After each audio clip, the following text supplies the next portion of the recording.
Hello, hello. We'll start in just a couple of minutes.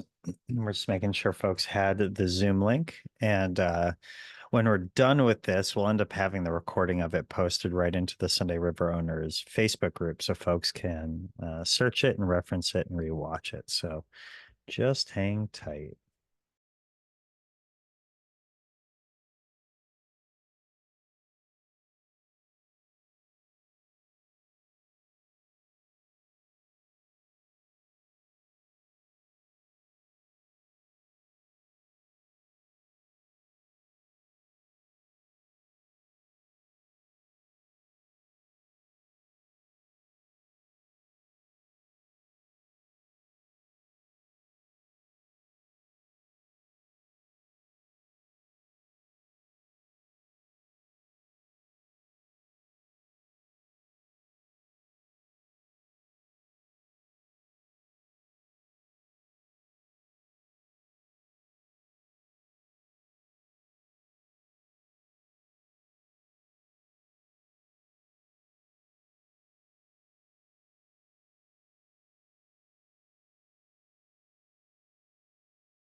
All righty, we are going to jump right in. I want to keep this to about a half hour. And so any folks that are popping in or listening to this, the recording of this will be posted so folks can have access to it. Um, if anyone has any questions along the way, just feel free to do like the little hand raising icon, and I'd be happy to call on you, or feel free to post questions in the chat. Really, I want to keep this presentation moving. And if you want to schedule some time with me, I'll share how to do that as well.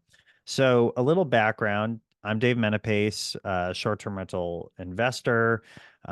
We co-host or property manage short-term rentals from Cape Cod up through Maine. So we have a good stronghold in the Sunday River market, a market that I'm super passionate about. I've been skiing there my whole life. And then we have a short-term rental consulting company called Launchpad Consulting. So the co-hosting company is called the Five Star Co-host. Launchpad Consulting is specifically a short-term rental consulting firm, and we help folks set up, launch, and operate their own short-term rentals. Helping owners be successful in accomplishing whatever their goal is my passion. And what I started to see is a lot of people struggling with this new discipline within short-term rentals, which is called revenue management. And I've really seen this struggle occur in year-round markets, one which we could talk about, or which we're going to talk about today, Sunday River. I've also seen a lot of folks go out and hire revenue managers and notice that the only thing that's happening is that their bookings are slowing down and it's costing them more money. So really my goal here is to empower homeowners and show you exactly what we're doing to achieve success within our co-hosting business within this market so you can replicate it if it's something that you'd like to do. Now, if you'd like to have a one-on-one meeting with me and kind of look at your situation and take a look at your property together, we can do that. Head over to davemenapace.com, and right there you can book a call with me. You can book a free half-hour call with me. Uh, and we'll jump on a Zoom and we'll see what we can do for you. Just be warned, my schedule does book out a little bit. So, if that's something you want to do, head on over there fairly quickly and book a time that's convenient for you. Um, this call is really timely. It's timely because I see the biggest wave of bookings for the winter in the Sunday River market being Thanksgiving time and Christmas time. Generally, Thanksgiving to Christmas, sort of that 1 month buildup there, 3 to 4 week buildup. That is usually when I see the first half of the winter book up. And then Christmas time is usually when I start to see the second half of the winter book up. And then any bookings that happen kind of second half of March through the end of April are highly dependent on how well the snow is, not just at the mountain, but how well the snow is in the areas where people are coming from, which would be Massachusetts, New York, Rhode Island, Connecticut, Southern Maine, Southern New Hampshire, Canada, places like that. So in this call, I'm going to share my screen, take a look at what I'm doing. Also note, you'll be able to watch the replays of this right in the Sunday River Owners Facebook group once I get the recording of this onto YouTube. Right now, it's about 10 after the hour. We're going to really try hard to keep this tight, keep it to a half hour so it's digestible, and you can always go back and watch this later. The other thing that I'll say, two disclaimers, is that this is going to be best suited for single family homes in the Sunday River market. It's not going to be as specific to slopeside condos, which are their own beast and priced more like a hotel. This is going to be for those 3, 4, 5, 6 bedroom homes. My sweet spot tends to be in the 4 and 5 bedroom home range, but once again, it really kind of comes down to like how many guests you're sleeping at your home. The other disclaimer is that we use Price Labs for our pricing and for a lot of our data analytics as well. So you're going to see me use Price Labs in here. If you do not have Price Labs yet, that's okay. It just might not be quite as applicable, or it might be harder to achieve if you're just doing your pricing through Airbnb or Verbo or management software directly. Uh, at Launchpad Consulting, we help folks with that. So just so you have it, the website for Launchpad Consulting is just www.lp.consulting. And the website for our co-hosting business is 5strcohost.com. So again, just stay on mute if you could. If you have any questions, raise your hand. Again, this is most applicable for single family homes and for homeowners that are self-managing and using Price Labs. So with that, I'm going to jump in with sharing my screen. And again, you can watch the replay of this right in the Sunday River Owners Facebook group. So let's sort of set the stage. Okay, here's just a list of most of our properties here from Cape Cod up through Sunday River. Again, we're just focusing on Sunday River right now. One thing that's important to do is take an honest assessment of your home and your goals for the home. Now, the two homes that I'm going to be showing you today are going to be Hillside Hideaway, which is a 4 bed, 3.5 bath right in Bethel. It's about 17, 18 minutes from Sunday River, and it's about 10 minutes from Mount Abram. The other home I'm going to show you is Spruce Peak Chalet. Now, these are actually, these homes are right next to each other. The floor plans are almost the exact same. The biggest difference between the homes is that Spruce Peak we've been running for a little bit over a year, where Hillside Hideaway we just launched in June. And I'm going to show you everything from the revenue to how we're making decisions on pricing, how we're aligning that with the goals of the homeowner, and what the final outcome is in the gross revenue numbers. So with that, what I want to say is, we take every single property, and again, we're doing this more at scale. So take from this what you will. Every single home we give a pricing strategy to based on the goals of the homeowner. Okay. Either they are going to be a conservative based property, meaning they really want a high price. They're okay with lower occupancy. It might be a really high-end property and the homeowner wants to use it a decent amount. So their goal isn't maximizing their revenue. It's, if I'm going to rent it out, let's make it worth it because I really want to use that home a lot myself. Several of our houses fall into the moderate category. This is kind of a mixture of make a cash flow as much as you can, but I'm still going to be using it a decent amount as well. It's just I'm going to be planning my vacations out pretty well in advance, and I'm probably going to take up most of the holiday weekends where I know I could make most of my money, or a good chunk of money. And then the last is the aggressive category. This is, hey, this is mostly an investment, at least at this stage when our kids are younger and we're not using it as much. Let this thing run and make as much money as we can. That's our goal right now. So we categorize every property and then we take a look at what our price tier is. Now, again, if you have one singular home, it's good to just have an idea about your home and have just sort of an honest discussion with yourself about your goals. So for price tier, this is something we as a company decide, for our co-hosting clients, and we work with the homeowner to achieve this based on their goals again. Are they a more economy based property, meaning there's not a ton of huge frills in the home? Maybe the furniture is Just laying down. it's nice, but it's not, overly decorative, anything like that. We see more of the economy-based homes in like the cottages in Cape Cod. Sunday River is, quite frankly, it's usually more high end. We have moderate, which is, I would say, a stage above that. Nice interior design, a couple funny quirks maybe, but or the furniture was there when they bought the home and 99% of it's reused. Then there's high end and luxury. It's pretty hard to achieve luxury in our opinion, but there's a decent amount of properties that fall into the high end mark. Luxury is usually new property, super nice, expensive furniture. The type of guest you're getting there is very affluent, things like that. In price labs, we're going to get to these price labs groups in a minute. I just do this because it makes it easier for us to set up settings for homes in bulk rather than one at a time. But the aggressive or conservative slash moderate is really coming down to the dynamic length of stay that we're going to set up for a home. We take a little more information on the number of beds, the number of baths, and the occupancy limit for the home. So we set this all up. Now I want to actually get into what these settings are and some of the data points. So what I'm going to show you real quick is just a real quick revenue report. Again, both of these houses are right next to each other. Spruce Peak, we've been running since August of 2023. So we've had a good runway of 5-star reviews ahead of 2024, which the ROI on a good review is very, very high, believe it or not.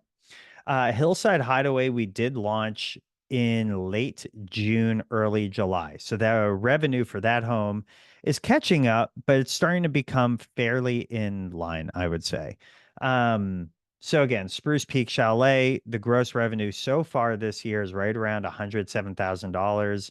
Hillside Hideaway, which really kind of started taking off in July/August, right around 47. I expect Spruce Peak probably to end right in that 115 mark, and Hillside Hideaway probably to end right around 55 this year. Hillside Hideaway is considered a conservative pricing strategy. Spruce Peak Chalet is considered an aggressive strategy. Now, when we look at these two properties, what I do is when we're in Price Labs here, let's first go to Spruce Peak Chalet. There's some metrics that I'm always looking at. I'm always going to our adjusted occupancy, which is not taking into consideration any blocks on the calendar. What was our occupancy minus any blocks? Now, for Spruce Peak, that one, again, this is an aggressively priced property. That one was at 96% occupancy, where the market in Bethel was at 41%. That was the last 30 days. So that was back to end of September. When we look at adjusted occupancy the next 15 days out, we're at about 60%, where the market's at 16. The next 30 days out, we're at 45, where the market's at 15. And then I like to look at the next 60, 90, and 180. At the end of the day, if something is aggressively priced and they've been with us for more than a year, we should be if the market occupancy is less than 30%, we should be about double that at least over a 60-day run. When we're at 90 days, there's some leniency there, but we're still at about double. And then as we get out to 180, I don't want to be too high above the market because then that means I'm just pricing it too low. Our occupancy is actually too high. Now, when you look at Hillside Hideaway, what I'm going to try and do is actually filter these listings. Do Hillside Hideaway, and we're going to do Spruce Peak Chalet. Beautiful. Perfect. Okay. So for Hillside Hideaway, again, you can see this is in the Sunday River conservative slash moderate, not the Sunday River aggressive. For this home, you can see the occupancy is a tiny bit lower. Again, part of that is because it's just a newer home this year altogether, but we also have a few additional length of stay restrictions that Spruce Peak Chalet doesn't have. So, I'm not going to read them all off individually, but for the most part, you can see a slight difference in some of the adjusted occupancy. Now, let's go into Spruce Peak Chalet for a moment. And I'm going to talk about some of the things we achieve in a little bit. Um, Generally speaking, if it's in the aggressive mode, I want to be pricing myself right in that 25th to 50th percentile for the most part, at least during the weekdays in this big gray bar. I at least want to be touching it even in the peak season. That said, on the weekends, especially with a nice house like this, the off season, I'm okay being in that darker pink line, which is the 50th to the 75th. And early December, Thanksgiving week, we do end up hitting the 90th percentile. But once we're in the winter, especially every weekend, I definitely want to be in the 90th percentile there. So you can kind of see how we adjust that pricing accordingly. Here's sort of the interesting piece though. When we go into our customizations, I want to show you exactly what we're doing. And then I want to show you the manual overrides that we make twice a week to this property on the pricing.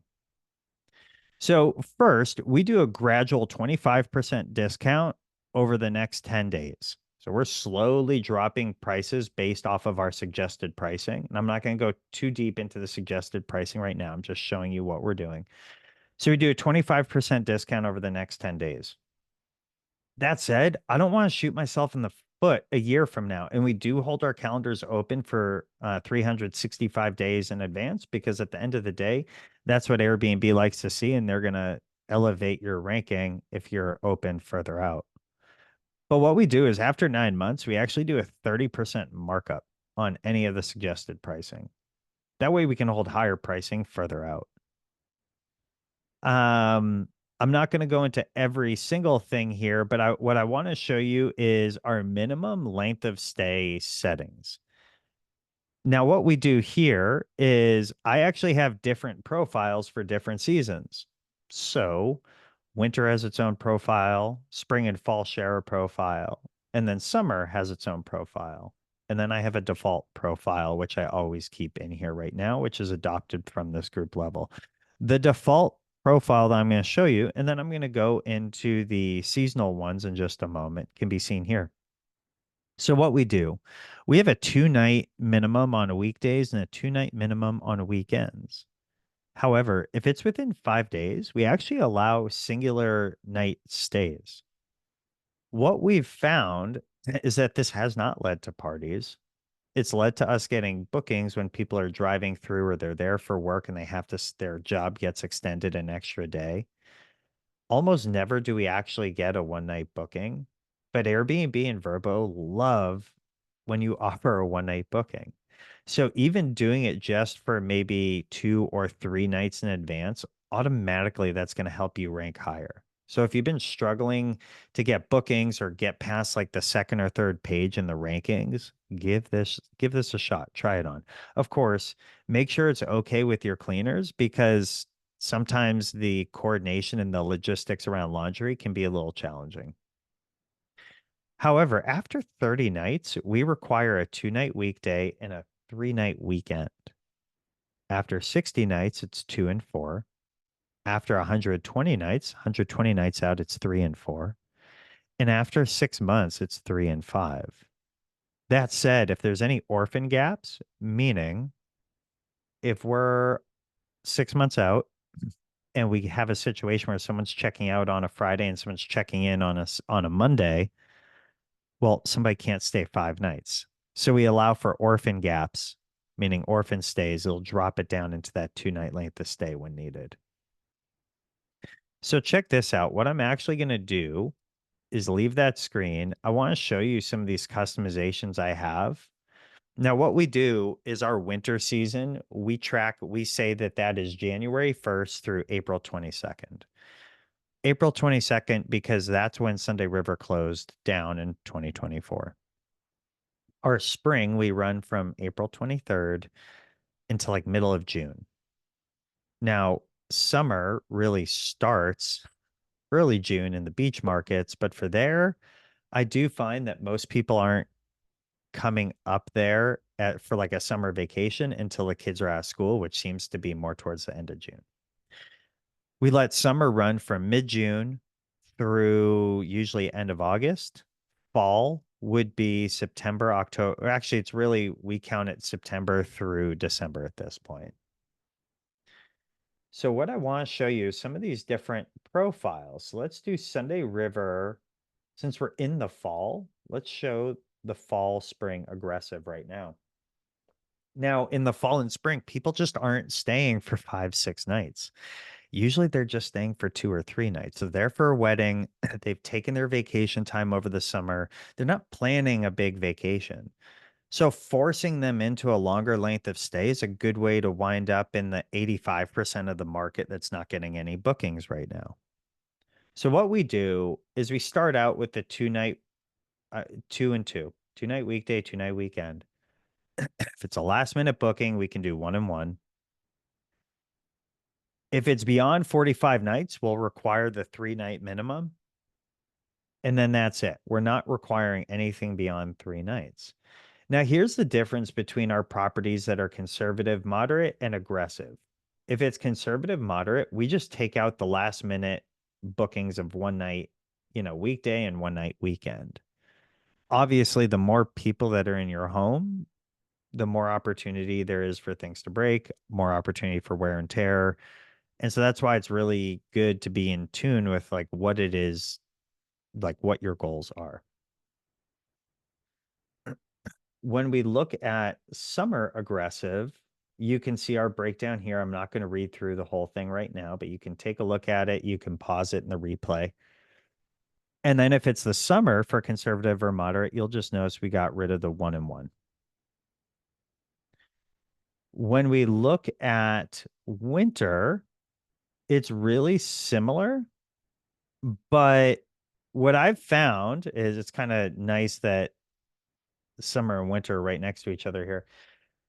I've found that no matter what, people don't stay quite as long in the winter.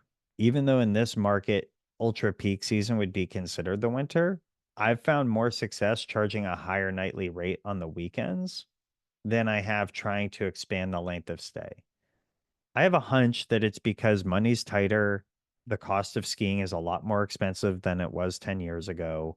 And quite frankly, people have to be back in an office to work, where during COVID, they could really stay 1 or 2 weeks, get a lot of skiing in, work from the lodge, work from the house. They can't really do that anymore. And so what I found is that the lead time for summer bookings tends to be a lot further out. We've gotten several summer bookings already for next summer at some of our houses.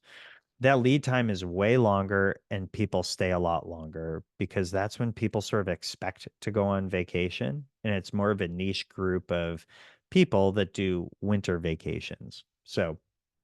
Um so anyways, in the summer you'll see this 5 night beyond 270. We'll still have 5 night beyond 180, but pretty quickly, we're dropping down into shorter lengths of stay.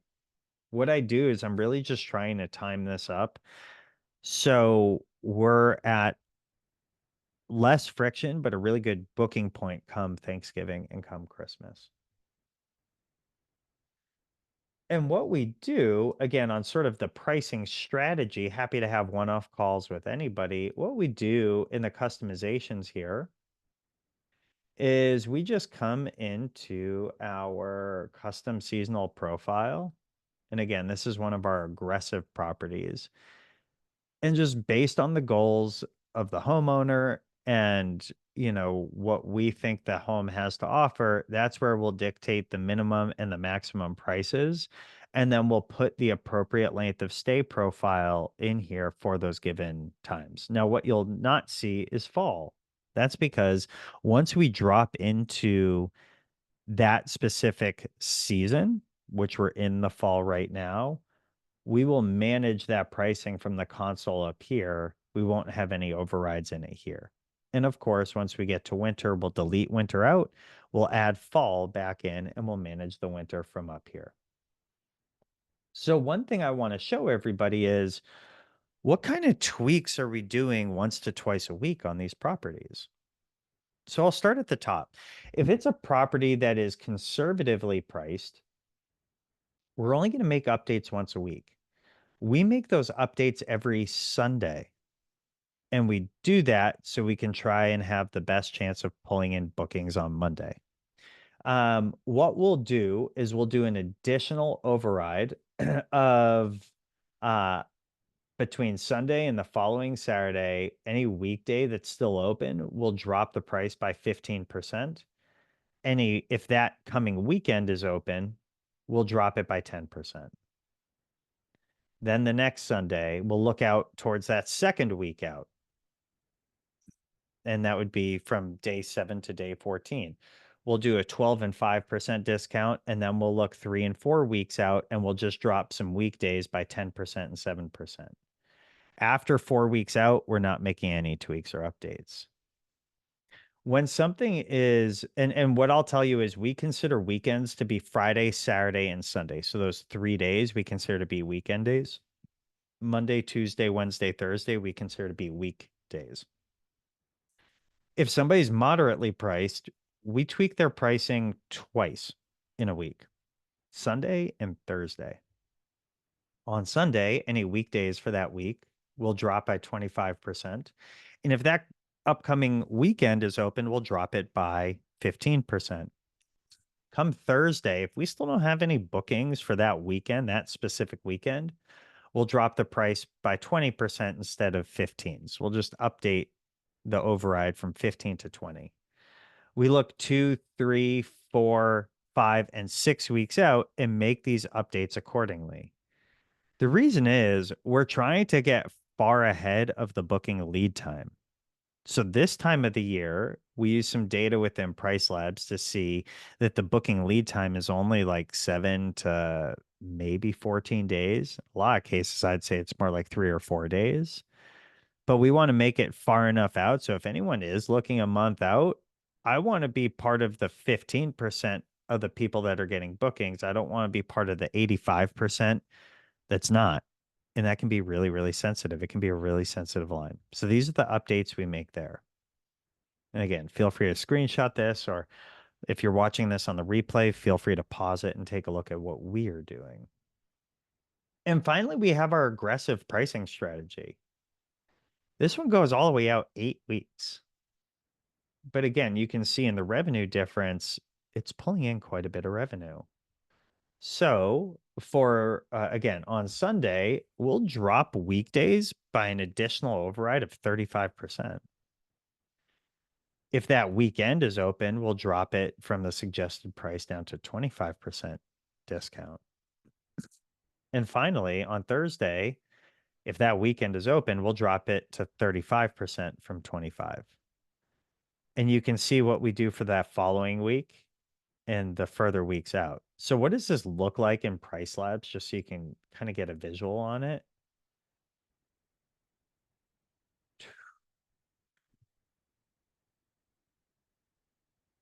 It looks like this. And we still put the override on even if there's a booking, because if that booking were to cancel, we of course want to try and pull somebody in to book. And this is considered a really slow time of year. So, foliage is almost done. There's really no more weddings. It's right before the holidays. Not a ton of people are spending money. We're doing everything we can to a certain point to pull those bookings in. So our next real, I guess, open weekend, we kind of have one next weekend, and I'm sure we'll get a booking of some kind there at some point. And we're trying to fill that weekend before Thanksgiving. So that's what's right here.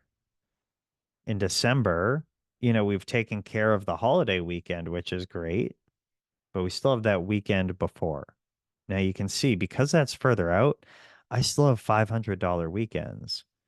And as we get closer, they'll drop into the 400s and the 300s if needed. What you're not going to see is a full winter calendar. The reason is if I had a full winter calendar, it would mean that my pricing is just too low. I know a good chunk of bookings are going to come starting between November 27th, pretty much through 12/27, December 27th. So I'm kind of waiting and trying to hold higher prices to try and fill those days. And as those are opened up and not getting booked, then our aggressive pricing strategy with the overrides will start to kick in. And the difference here, just so you can see it, Hillside Hideaway, again, this is a newer home. And so overall, our pricing is just a little bit lower because we're really just continuing to try to show value and gain traction with the reviews. But you'll just see the price point is a little bit different. As we get into December, it's a little higher. This was 500, or actually, I'm sorry, this is January. So it's pretty in line, but we don't have, like the weekend overrides going out quite as aggressively. Again, the homeowners love to use the home. They make their way there as much as they can. It's a nice home, so it is securing some winter bookings, but we're still trying to maximize as much as we can. So I'm going to pause just for a moment. We have a few minutes left. If anyone has any questions, feel free to raise your hand or pop the question in the chat. We'll do a little 5-minute Q&A here for folks.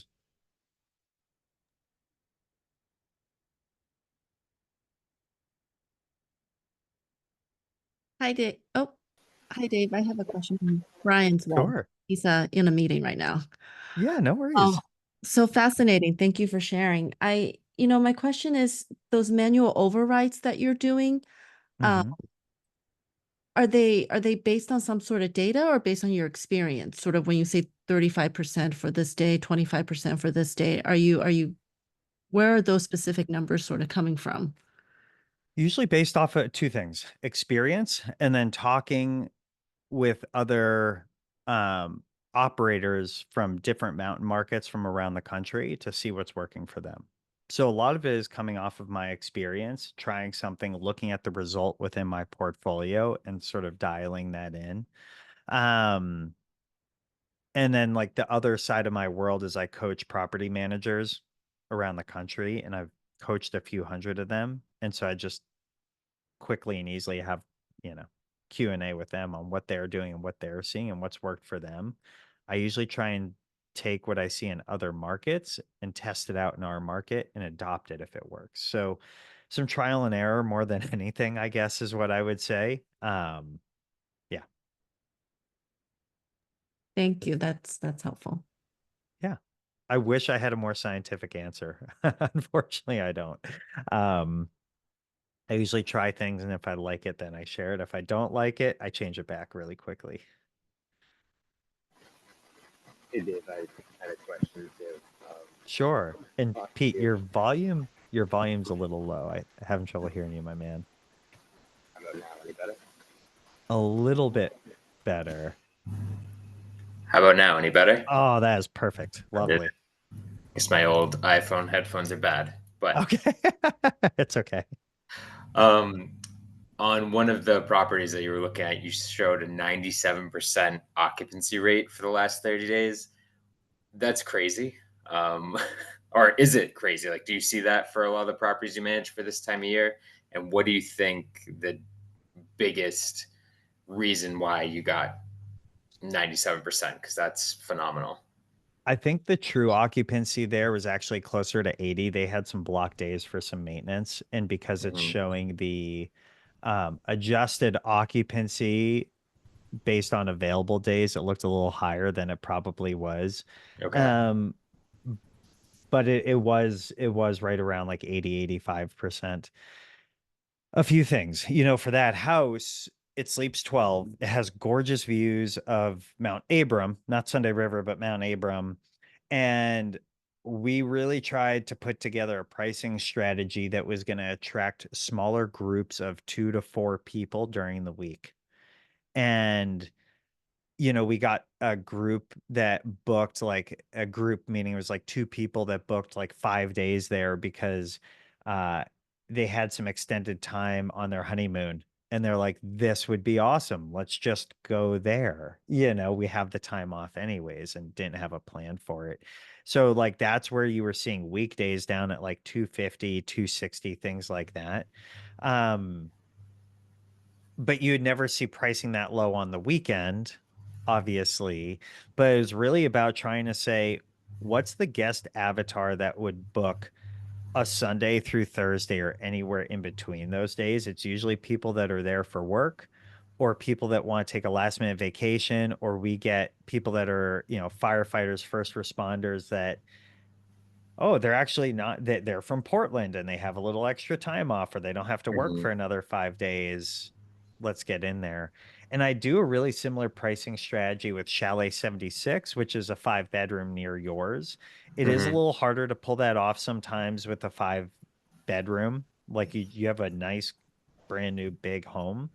So for something like that, like I manage a 6 bedroom that's about 2 minutes away from yours.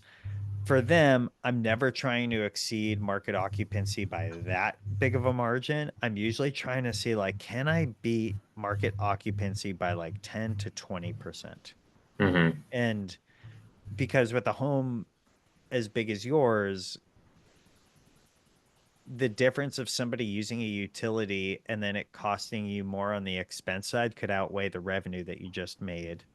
Mhm. But again, there's an ROI on getting a 5-star review. I don't have a dollar figure for that, but I do know, and the discussion I have with homeowners right when they launch, at least with us, is your first year is going to be the tightest, or you might lose money even if it's a high grossing property. But once we have that backlog of reviews, there's so much more guest confidence. And so it's no doubt that our houses that have been with us for a year or more always seem to get booked first. That makes sense. Yeah. Yeah, and that's one thing we've seen with the bigger house, that we've had a few inquiries for like weekday, like last minute, like one night bookings, but they Yeah. balk at the cleaning fee because that Sure. just ends up kind of doubling it, and the cleaners Yeah. aren't going to drop the fee just because it's one person. Yeah, Um, we get that too sometimes. So the discussion track that we usually have there is, hey, we understand the cleaning fee is $400. We mhm. get it. However, you're noticing a $250 per night stay, where all the other similar homes, not only is their cleaning fee the same, but they're four or Right. $500 per night. So if you look at the total sum that you're still paying a lot less than if you're getting a similar home that's not brand new with this great of a location. We'd still love to host you if you're interested. And so we'll just do some education. You can even like make a canned uh, a saved message that you can just like template that you can just pull in for that, because Yeah, we see that a lot in Cape Cod and in Sunday River with the bigger homes. yeah, that makes sense. Yeah. Cool. For you, I think, a good aiming point for occupancy in like the month of October is probably going to be around 55, 60%. In November, I would say right around 40%, Hmm. 45. And what I would do is maybe play around with last minute, like within 4 nights, allow for a one night stay. You can Yeah. even do it where you allow one night stay on weekdays, but not weekends. And Hmm. it might not be Okay. bad to play around with that a little bit. Um, just to see if it helps give you some traction. Yeah, that's helpful. I appreciate that. Yeah. some of the back and forth that we learned and had to experiment with was I used to only do revenue management for the given lead time of like whatever Price Labs was telling me the normal lead time was for booking for that month. So say Mhm. it's 21 days, right? I would only adjust pricing within 21 days. And I met with 3 different revenue managers that all operate in different parts of the country, and all of them discussed the value in doing the revenue management for like twice or 3 times or 4 times further out, because Mhm. generally speaking, like our cancellation rate is so low. It's less than Right. 1% of bookings is there. And they're like, you're better off securing a booking that is 30 or 60 days out and having it on the books, because Airbnb and Verbo like to see that you're getting bookings and interacting, you're not staying stagnant. Yeah. And if the normal occupancy in a market for your home is like 15 or 20%, you really don't want to be caught being in that 80 to 85% that's not getting booked. You'd rather have the booking and make the money and get that, get that guest into your ecosystem for future bookings. Makes sense. Thank you. Yeah, my pleasure. Awesome.